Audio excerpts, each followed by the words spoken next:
Gipirituhan na lang siya.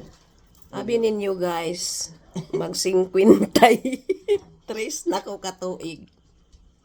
Karon pa ko kakaon og piniritong nangka nga hinog.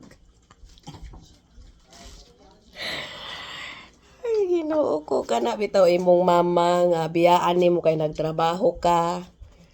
Nya ngita siya unsa iyang lutuon, mangukay dinha sa freezer. Karon ang nakuukayan abi daw niya og karne nga ginagmay nga hiwa-hiwa. Ingani ba? Wa day siya katanaw yellow good na siya good. Pero wa niya gisimhot ang baho kung unsa. Nangka guys gipirito sa akong mama akong tilawan.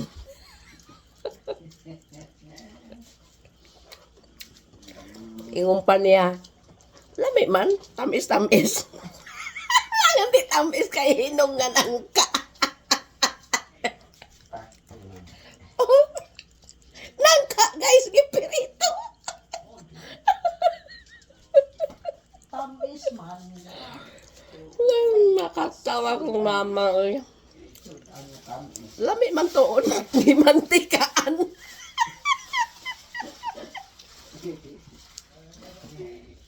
Lami yun guys.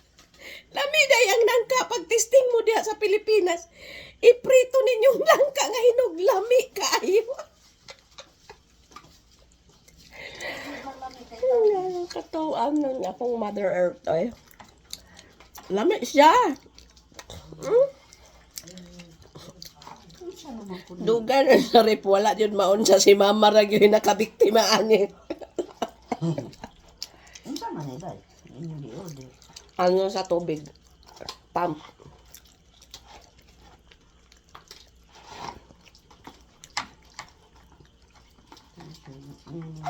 Para pag mag-spray ka dito, imo lang na ibutang sa kanal. Nya, ilunod lang ibutang ra na sa kanal, mag-awa ano na ang tubig. Hugaw na. Sana. Ala, lami lagi siya na mahulot na ako, guys. Man nagugunan ni hapon kay nagluto og pasayan. Libutangan akong talong unya. Tinga akong mama nga ingon niya mao daw ni ang giprito. Mag-alas 10 na. Oh, wa gyud na niya gitan-aw nga yellow na siya. Nangka nga hinog.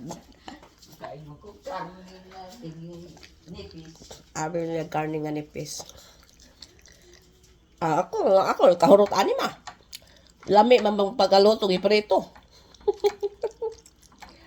Lami man dai ning nangka prituhon ma.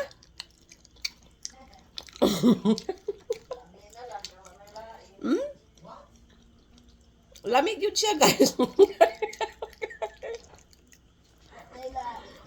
Ayun lang. Flex lang na ako kay na-amaze lang ko ang nangka giprito.